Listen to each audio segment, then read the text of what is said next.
Welcome to Japan on Film podcast. I'm your host, Perry Constantine, and welcoming a new guest for this episode, and that is Oliver. Oliver, how are you doing today? I'm fine, thank you, and I hope you're doing okay as well. Doing pretty good. Thank you for allowing me to participate in your show. Oh, no, I'm glad to have you on. Thanks for sending your email. And thanks for reaching out to me again, because apparently your first email didn't go through. So I'm glad you contacted me again about following up on that. So thank you for that. So before we get started on today's movie, why don't you go ahead and tell the listeners a little bit about yourself? Well, as you mentioned, my name is Oliver, and I mainly go on the internet by the moniker Oliver Ebisuno. I contribute articles and editorials to various sites, like, for example, My Drama List, Asian Film Fans, Kayokyoku Plus, Grammar of Horror, and I've also used to write reviews over at Asian Movie Pulse. And for about 6 years, I run my own blog, Watching Asia. Okay, and how did you get interested in Asian movies and Japanese movies in the first place? It's a trivial story. I was bored during my college years, and just one day I thought that maybe it would be a good idea to try Asian movies, and I did a little bit of search on the Polish bookstore chain shop, and the first movie I bought was Akira Kurosawa's Run. So I played it, and that's how I got hooked in. Okay, good. So that was actually going to be my last question. What was the movie that kind of was your gateway drug? So Ron, I don't think I've seen that one actually. I've seen, but Seven Samurai was probably the one that was my first. Kurosawa was a gateway for a lot of people in the West, although surprisingly, what I'm finding out more and more these days is a lot of my students here in Japan don't really know much about his movies. Oh, that's quite surprising to hear. But on the other hand, as you mentioned, indeed, Kurosawa is a gateway, to many people who want to get into Asian cinema. But for complete newbies, for Westerners uninterested in Asian cinema, they won't even admit that they've seen Seven Samurai or something like that. Even though Kurosawa's films over here are most frequently broadcast on television out of all Asian movies. Okay. Okay, that's interesting. For us, I don't think, at least when I was coming of age, we didn't really have any of that stuff on TV or anything like that. It was more of a niche thing. You had to go and seek it out in the States, and then with Netflix and all that, that kind of made it a little bit more mainstream. But most people in America, at least, they come to Japanese film through anime and manga and that kind of stuff. But I guess it's probably more likely for Kurosawa in Europe then. So that's a little interesting difference in how different people come to them. Today's movie we're talking about is Survival Family. It's a 2016 drama comedy directed by Yaguchi Shinobu, who he also directed Swing Girls and Water Boys. Swing Girls, which we covered here on the show earlier, I think last season it was. And he'd also done Happy Flight, Robo G, Wood Job. Those are the ones of his I've seen actually. So the way I came to this movie was actually through my wife, because frequently she'll pick out movies when we go out to the video store, and that's how we first watched this one, and also Wood Job and Happy Flight. How about you? What was your first experience with this movie? That's exactly the question I wanted to ask you. So thank you for answering beforehand. Okay, so I'll tell you my experience with the movie. It was around early 2018. It was like the year before I was battling a grave illness, and I was in a very depressed mood. I was almost at the point of being disinterested with Asian movies. I wanted to stop running my blog, but then I managed to get back to health, and I visited a local film festival. and there it was, survival family. And I got interested just by the poster. It was a very specific poster. I'm not sure if you can find it online anymore, but it was like, an overview from the top of the empty highway, and the family on the bicycles, going through this highway. So that's what got me interested, and I bought a ticket, checked it out. It was my first introduction to Shinobu Yaguchi, and it gave me hope. I came out of the cinema and I thought to myself, I want to review it. I want to continue blogging. I want to continue. I want to check out more Shinobu Yaguchi. Okay, yeah, very cool. And yeah, that poster you mentioned, that is the one actually on IMDb. I got it right up here, so let me go ahead and. So this is the poster for anyone who's watching on YouTube, and it's on IMDb. This is the one you're talking about? Yes, indeed. Yeah, it's a really interesting poster. And that's much more gripping actually than the one that was on the DVD cover. The DVD cover is just the family themselves. So this one's definitely much more interesting. So I would have been much more inclined to probably pick it out based on this poster myself as well. So yes, sorry, go ahead. If I may, about the posters, there. After seeing the movie and writing the review and looking for promo stills so I could use for the text, I stumbled upon another poster, which was just a yellow background with the family and the pig. Yeah. And I was, happy that I had not seen the poster before seeing the film, because I wouldn't make that choice of seeing the film on the basis of this particular poster, because maybe it's just my own preference or my own feeling, but it seemed to me on the basis of this poster like this is going to be some sort of wacky, violent, exploitative comedy just because the pig is placed there.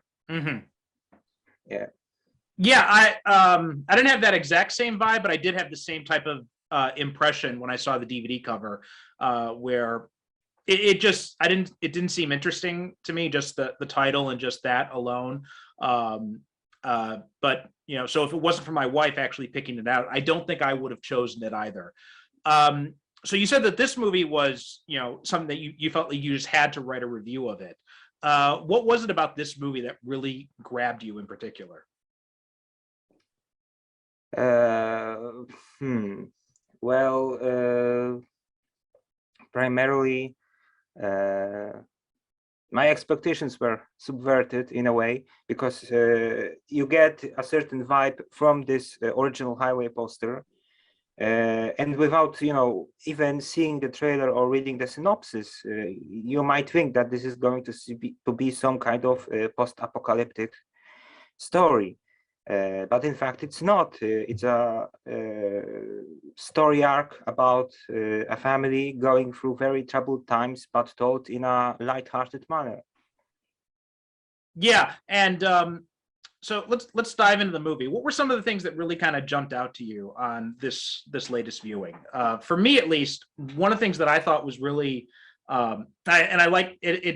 It's absurdist in how it's portrayed, but it says a lot about modern Japanese society as well, is just the way that everyone is so intent on sticking with the daily routine, and they're so dedicated to their jobs that they break into the office building even though there's no power in there. And I thought it's ridiculous, right? And you're watching this movie as someone and you're thinking about, oh my God, who would do that, right? Who would actually break into the building so that they could go to work when they can't do any work without any electricity anyway? But I really thought that did a great job of capturing that kind of, that overworker, that the karoshi type of mindset that we have a lot of in Japan. Yes, you're exactly right, and I completely agree with your observation. But I also, like you said, the father tries to get to work, as desperately as possible. Also, children try to get to school, but but I've also noticed what is also interesting with regard to the family and how they function, within the city, is that the majority of family members, try to pretend to be someone who they are not actually are. So like the father Yoshiyuki, he's this, hardworking, karoshi type salaryman. He wears, hairpiece. Mm-hmm. The daughter has these, elongated eyelashes, Mm-hmm. and she wants to stick with the girl crowd in the school. And the son Kenji, he has this, high school crush. Yeah. Mm-hmm. Yeah, that's a good point. I noticed that as well, how they're trying to fit into these roles that are almost and it's not even clear that it's necessarily roles that they chose for themselves, but they're roles that like society seems to have chosen for them, because you've got the whole thing with all of them trying to fit into these roles, especially the father when he's going. And you mentioned his name. One of the things that I thought was interesting is for most of the movie, I actually didn't pick up on a lot of the names until like maybe towards the end. Yeah. It's not really until you get to the end that you really pick out when they're calling each other by their names, because he calls the daughter Mitsue. I don't think he had mentioned her name at all up until that point.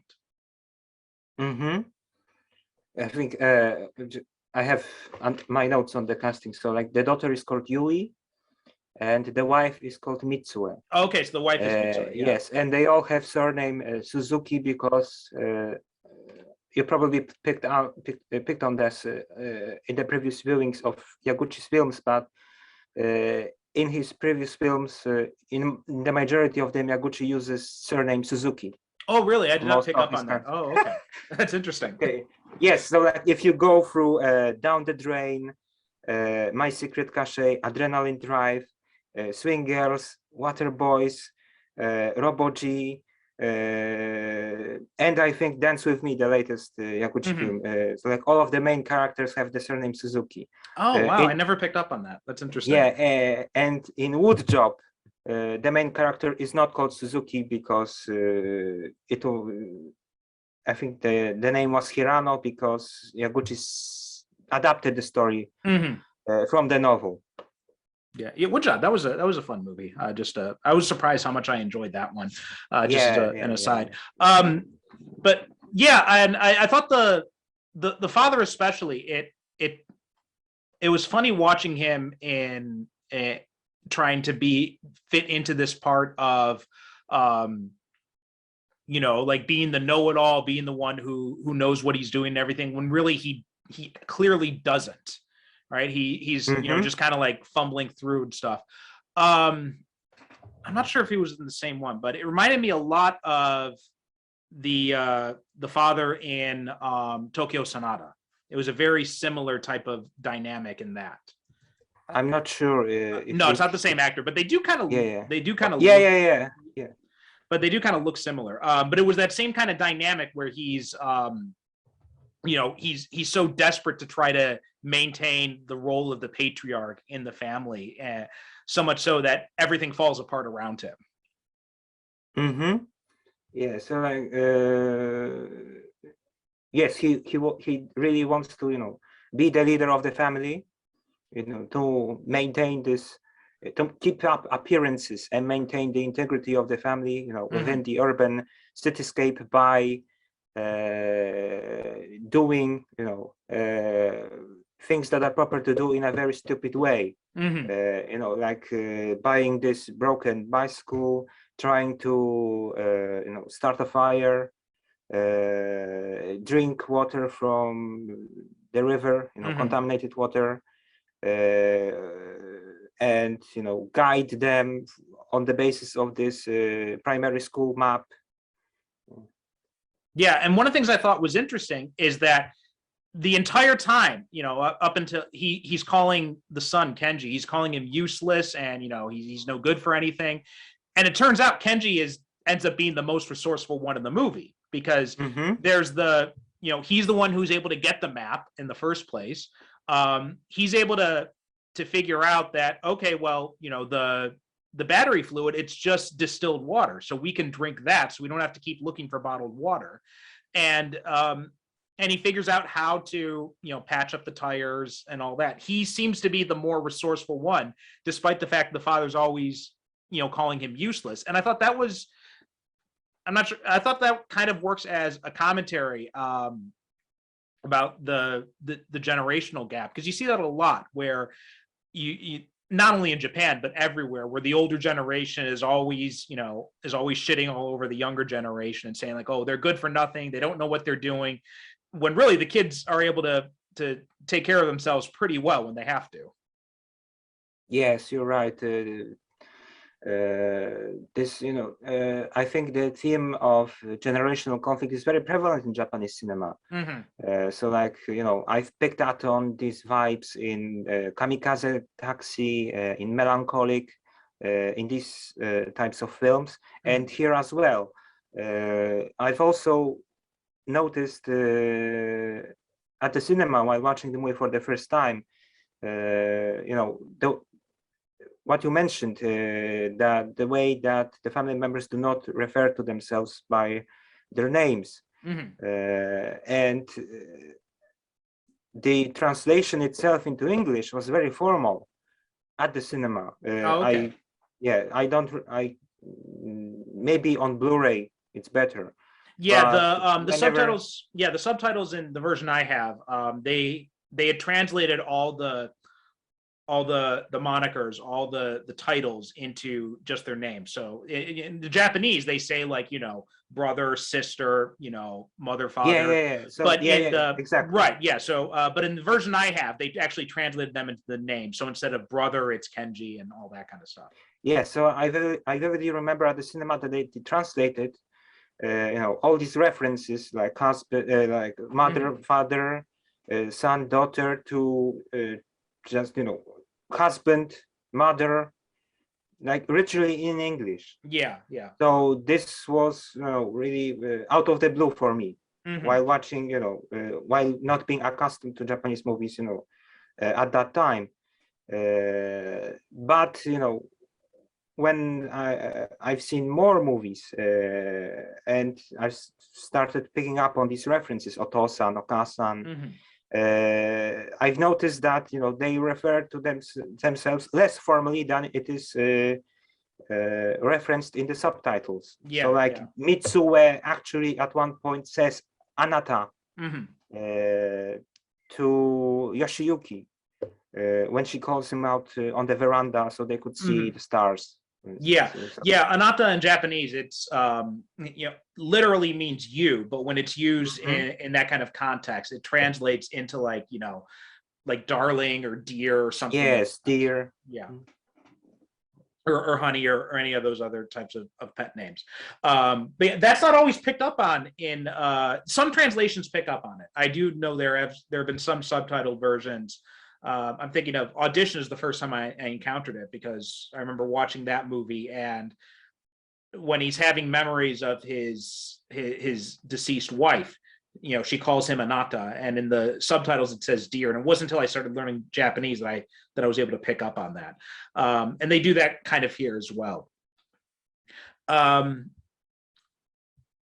What were some of the other things that kind of jumped out at you with this movie? One of the things I thought that was really interesting is just the fact that we go through pretty much the entire movie without knowing what the cause of this massive blackout is. I thought it was a really cool way to handle it, because in that situation you really wouldn't know what had happened.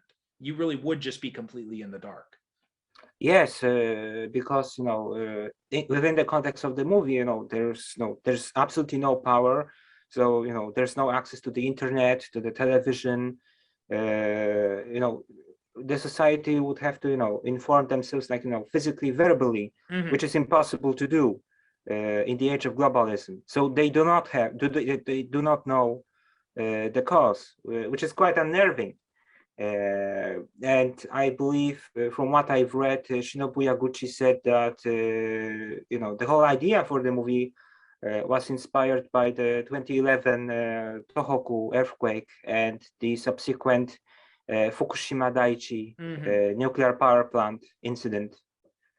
Yeah, it's I found that part really unsettling myself too, surprisingly unsettling, because it's not like, and I think it could be in light of the times. We're recording this in early March, and we've got the war in Ukraine happening right now, and just the potential for catastrophic situations is just right front of mind right now. And and just thinking about it, the fact that, and just realizing how much we rely on electricity, and how completely fucked we would all be if it just completely disappeared one day. I found that really unsettling this time around, more so than I did the first time around. Because the first time you watch it, it was like maybe a year or two ago that I'd seen it, and it's like, oh yeah, that would suck, but you don't think of it as a real possibility. But now you're looking at it in light of current times, you're realizing, oh, maybe this is actually a real possibility, and it makes it a lot more unsettling when I was thinking about it that way. So like, yes, so like you said, Yaguchi was inspired by a natural disaster, but and most definitely people have different reception of this movie post 2020.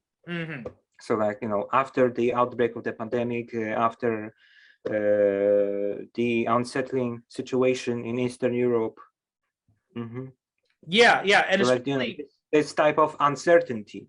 Right, and especially with one of the things that she mentioned, Mitsue mentions when she's talking with the other housewives in the building, when she says that we've got all electric stoves, and that's an increasing trend actually in Japan, is because gas is so expensive, is to a lot of newer houses are converting to all electric, so they're not using electric heaters, they're not using electric stoves, they're not using they're only using electric ones, they're not using gas powered ones anymore. And just how how much what kind of a situation, because in that situation they're worse off than other people in their building, because if you've got a gas stove, at least you don't need the electricity to power that, right? All you just need is make sure the gas is on, and then you can boil water to sanitize it, you can cook stuff. But if it's all electric, then you don't even have that. And that's something I've noticed. We're looking for a new house right now, and one of the places we were looking at did advertise in the listing that it was all electric, an all electric place, that they didn't have any gas in there. I understand what you mean, but I personally believe it all depends on the particular situation. Because what you said reminded me actually about a situation in one of blocks of apartments in my neighborhood, where they actually had a malfunction in the gas installation. So they had no gas, and for a very long time. And they were complaining in the news that people with electric stoves are better off because they can use electricity. So it just goes to show that relying too much on one or the other, just relying too much, it just in both ways, it kind of shows how screwed we are when we kind of forget like how much we require these, how convenient these things have made it, and yet how at the same way it's kind of almost infantilized us as a society, because in this kind of situation, because that's one of the things that really kind of jumped out to me, is the family of cyclists who they've got experience, camping and riding through the mountains and all that. So they know how to take care of themselves. Or when they find the old man in Okayama and they stay at his place, right? He's got this house out in the middle of nowhere. So he knows how to deal with these types of situations, because it's probably not the first time out in those rural areas where he's had to deal with the power going out, not on such a wide scale, but he knows how to deal with things. And just how people in the cities, and I include myself in this too, is how much we rely on these things, and how much we're not counting on it, on the possibility of it all possibly disappearing one day. Yes, so completely emphasize the message of Shinobu Yaguchi in this movie, because in the interviews he directly stated that what he wanted to say through Survivor Family is that old ways were better in the past, that technology dumps down ordinary people, it decreases their curiosity drive because of technology, because of how much technology we have in our daily lives. And I think he also added that he does not use smartphone, and he very scarcely uses internet, and he lives in a wooden house. Oh, okay, that's interesting. Traditional house. Okay, that's really interesting. I didn't realize he was basically a Luddite in that way. Yeah, that makes a lot more sense. Not only thinking about this film, but we'd mentioned Woodjob as well, but it's a lot of similar themes in that movie too. That whole idea of the old ways being the best type of thing. I'm not sure if I 100% agree with it, but I can definitely understand the idea of at least knowing how to do these things for yourself. Yes, I'm not sure if I agree with this message as well, but I understand what Yaguchi is getting at, that if you want to do something, you have to learn it rather than Google it. Yeah, and it was kind of making me think. And my wife even mentioned, do we have any stuff that's kind of stored away in case anything goes wrong? And it really kind of, because natural disasters are common here, and they always talk about on public messages and PSAs and all that kind of stuff about make sure you have an emergency kit. We live right near a volcano, so they say, like, make sure you have an emergency kit with bottled water, with canned food, with flashlights, with batteries in it and all that. And I'm just kind of like, and every time I see those PSAs, I'm like, oh yeah, I'm going to get around to that. And just I've been here for over 10 years and I still haven't. And seeing this movie just reminds me that that's something I should really probably do. Yeah, exactly. Always be prepared for an emergency situation. What were some other things that you noted that you want to talk about with this movie? Well, there are certain moments in the movie that really startle you, because the story makes you care not only about the family, but the side characters as well, in a very small moments. Like we have this moment about couple asking the family for a bottle of water, but the family is not willing to share it, and they hide all of their supplies. And there's an additional scene a couple of months later when actually some bottles of water are stolen from them by another couple who is in need because they have an infant child. And the two most startling moments for me in the movie were, number one, when Yoshiyuki actually begs at the aquarium facility to get fried fish for the family, and another one, dog attack on the tracks. Yeah, the dog attack scene, that was harrowing. I remember, because even after seeing this movie before, that scene still kind of maybe kind of tightened my knuckles a little bit watching that.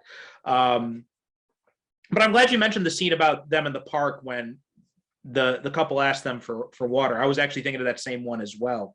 And especially that scene right after it when Kenji wakes up and he finds this guy stealing water from their bag, and he chases him down, and he picks up the stick and he's about ready to bash the guy's head in, and then he finds out the guy just stole the water so that he could make formula to feed his baby. And as a new father myself, that scene really kind of resonated with me, and just seeing and I love the reactions of the family in those two moments, like when they say, oh, sorry, we don't have any water, and they kind of cover it up, and you see that both Mitsue and Yoshiyuki, they look kind of ashamed of themselves when they do that. And also Kenji has the similar kind of reaction when he sees the guy's actually a father, and he puts down the bat. I thought those scenes were really powerful, and it does kind of show the self-centeredness we have in modern society, where we're so wrapped up in our own things that even in times of crisis, we all like to think that we'd help out in a time of crisis, but in reality, most of us wouldn't. Yes, exactly. So it's like in the course of the film, the family members learn to care for each other, but I think also for other people as well, which is shown in the segment on Mr. Tanaka's farm. Yeah. That they actually learn the craft, learn how to live without electricity, and you kind of feel sorry for Mr. Tanaka as well. I think his character was called Mr. Tanaka. Yeah. You feel sorry for the farmer character. Yeah. Because he has no contact whatsoever with his own son. Yeah, that's another thing. Another theme that's really big in this movie is that the whole idea of family alienation. And that you kind of get that sense that even in the beginning scene, when Yoshiyuki's still trying to, when his boss tells him, everybody go home until the power comes back on, Yoshiyuki protests, right? He says, oh, but we can't go home, right? The power could come on at any minute, and we'll have to, and then we have to finish the reports and all that. And it's just, and that kind of plays into this idea where there's so much alienation, even within the immediate family, that, you've got situations where you will have the husband, the father, staying at work even when he doesn't have to. Yes.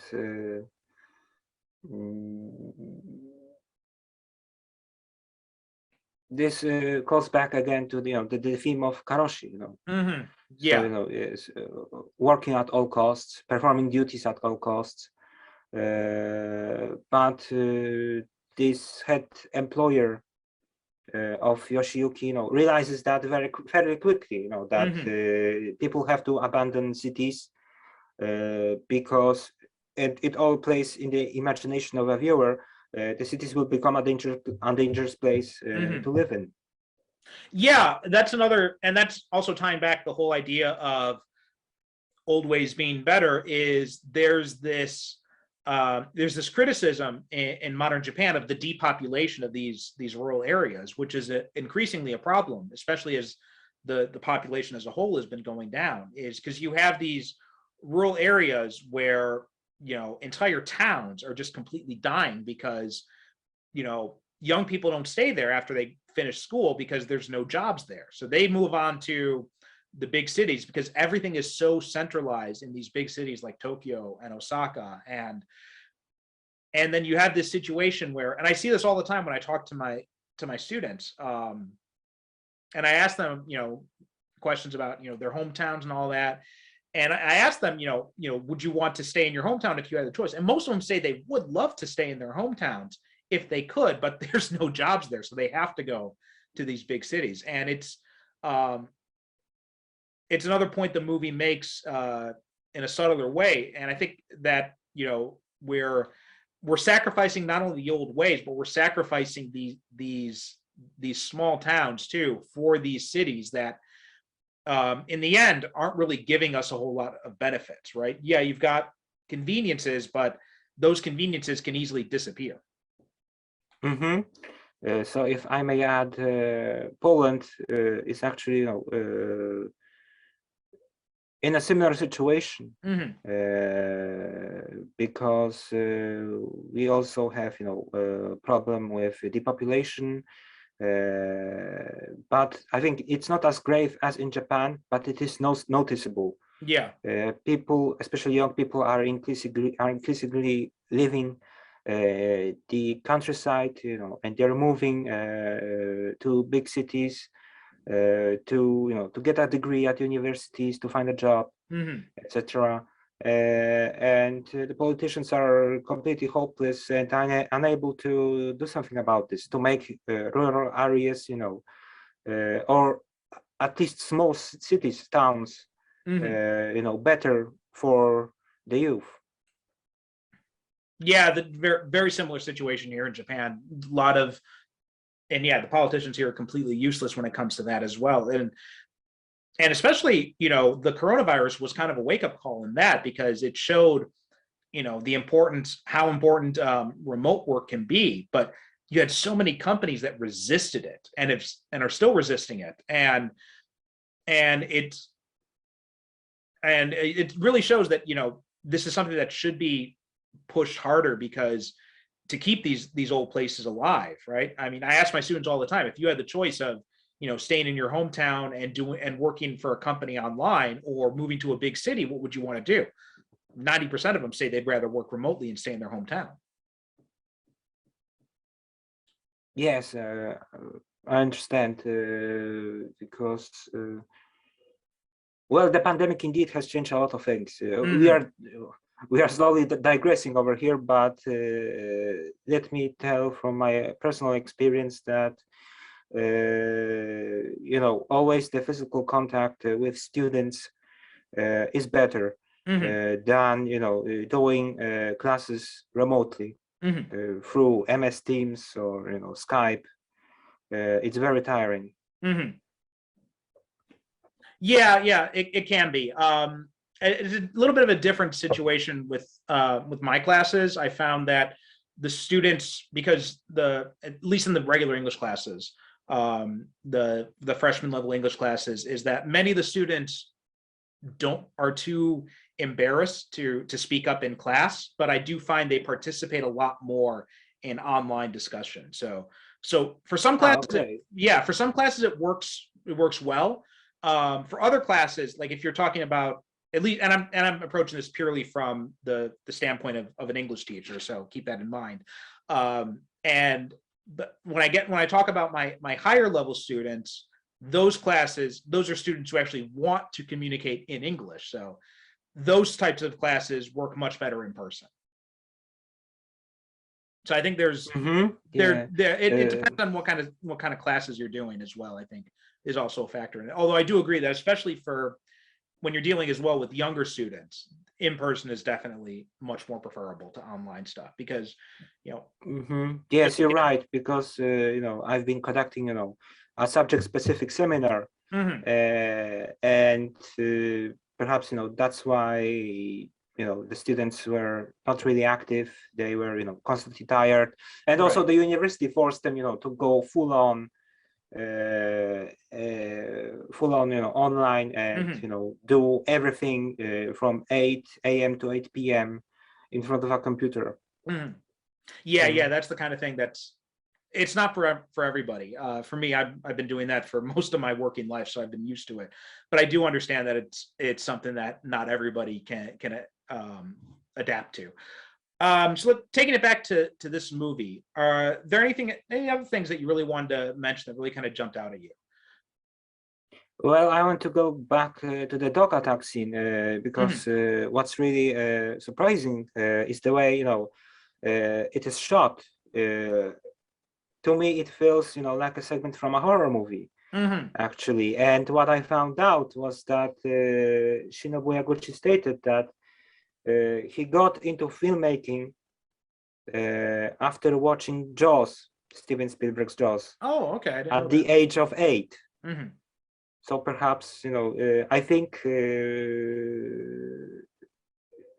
Yaguchi would be a good choice as a horror director sometime in the future. Well, yeah, it's interesting that he frames this movie the way it does, because it's mostly done as a comedy. It's like it's played. I mean, it's not completely a comedy. It's more of I think a dramedy would probably be a better term for it. But it's definitely not as dire as these types of situations would have you feel, which is why the dog attack, I think, stands out so much. Because you realize, and you think about it realistically, and in that kind of situation, things would probably be a lot more dire than they actually end up turning out for the family. And mostly it's just kind of played for laughs, right? Their bikes get knocked over in the rainstorm. They're the husband gets diarrhea because he drinks contaminated water and all that, and it's all just kind of played for laughs. And it's kind of it's an interesting way to do it. I'm not going to say it's a good way or a bad way, but it's an interesting way, and it's a little bit refreshing because of all the types of movies that we see that do go the much more dire post-apocalyptic route, and this thing tries to keep it a bit lighter while still making you reflect on the situations instead of just wallowing in the misery. Yeah, and especially in the moment of dog attack, the family members, the family members are actually saved by outdated technology. Yeah, the steam train. Yeah, I thought that was funny too. And it also, I did like that they brought that in, because it does make sense that some people would be able to, get this older technology up and running fairly quickly if they know what to do. So I did think that was a nice little touch. And I did find myself wondering just what was happening in the rest of the world during this movie. I know it wasn't the focus of this movie, but it did make me curious about what else was going on. It makes you thinking about this. Exactly. Yeah. And especially at the end, what I noticed when they get to Kagoshima, which is actually where I live, so I thought that was kind of a nice little thing, because we noticed some of the locations when the train arrives, and we've actually been on those train tracks and stuff before. So, but when they get to their grandfather's village, and then it jumps to like a year or 2 years later, and the town is much more of a community. Like, they've completely revitalized this small town, and they come back from the fishing trip, everybody's helping out, everybody's talking to each other, working together. You see like almost everybody, like there's more than just the family that's sleeping in that one house too. So you get the sense that it's a lot of probably extended family members have come back to this small little town. And the fact that the movie ends with them going back to their apartment in Tokyo, I did think it was a bit of a bittersweet ending, I thought, because while the family is closer, right? She's making lunch boxes for them. They're communicating more. They're talking about what they're going to do for dinner and all that. They're much closer than they were before. I did feel that it was a little bittersweet for me, because I did feel that, well, you know what? I feel bad for these small towns, because they had just gotten this shot in the arm. And then it feels like the message is kind of, on one level, if things go back to normal, we're not going to learn from the mistakes of the past. So, like, personally, I get the sense that it's only my own opinion. I think that the bittersweet ending was enforced by the studio. Oh, really? Okay. Yes, because after reading, Yaguchi was very open about talking about survival family in interviews. And you get the sense from his statements that he does not like the ending of this film. That's interesting. He says somewhere that the family has learned nothing. They got back to the regular state of affairs. But the interviewer said something that perhaps the family members actually learned something, and Yaguchi said, "Yeah, you can say that." Yeah, I think that I agree with the interviewer that they did learn something. They learned how to be closer as a family, but I also take Yaguchi's point that they didn't learn about the lessons of how important self-sufficiency really is.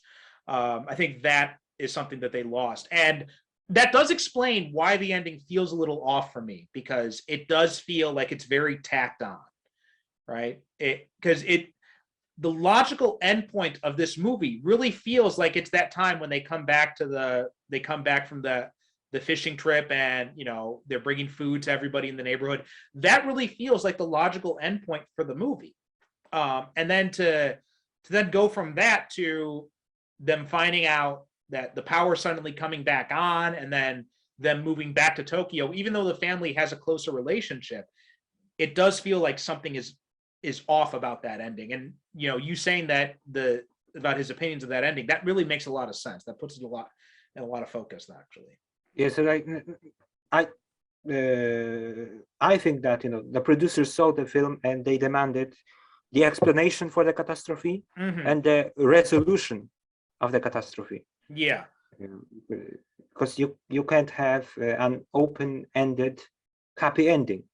Which is strange that they would force that, because Japanese movies often end on an ambiguous note. So I thought that's maybe it was because they were trying to go for more of an international distribution with this. I'm not sure, but I'd be really curious. Maybe to find, yeah. This is only in the realm of suspicion. Right. Yeah. I'd be really curious what their thinking was for that, because ambiguity in Japanese movies is so common. So I find that really interesting.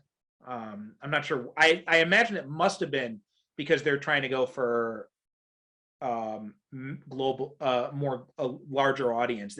That's the only thing I could think of to explain why they'd be so gun shy about doing that. So if I may, at the concluding section of this episode, I wanted to also mention the casting. Yes, yeah.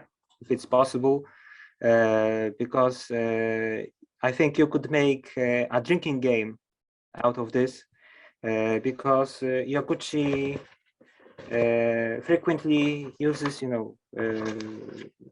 actresses and actors with whom he previously worked in movies.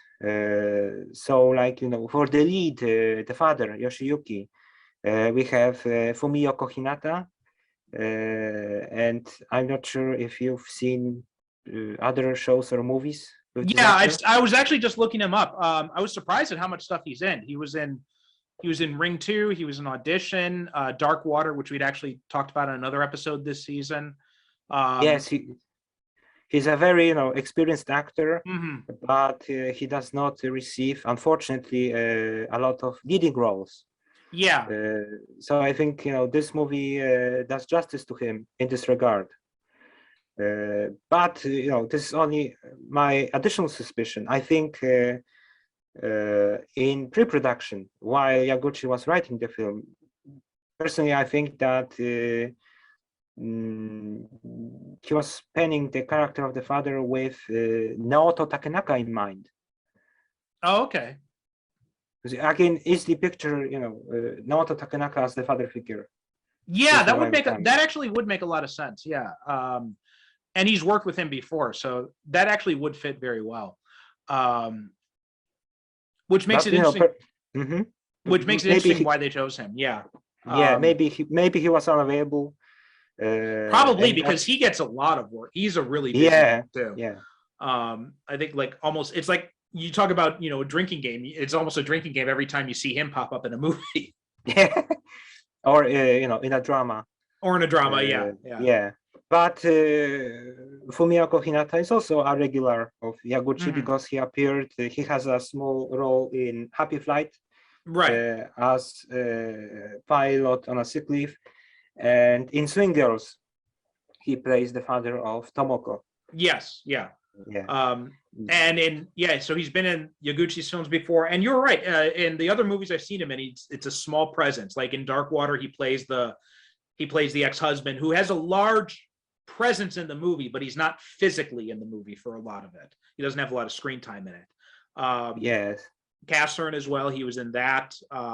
In Audition, he was a TV producer. So he appears a lot in these small background parts. He's very much like this kind of like character actor almost. That he's very much a working actor type of thing. Not often, like you said, he's not often the leading man type. So, like, the popular Japanese series in which he plays supporting part right now is the Confidence Man JP series, the drama and the movies. Oh, okay. 2 movies came out, and I think next year they're going to release the 3rd movie. Oh, okay. Yeah. So, like, he plays, a supporting character, one of the main characters. Okay.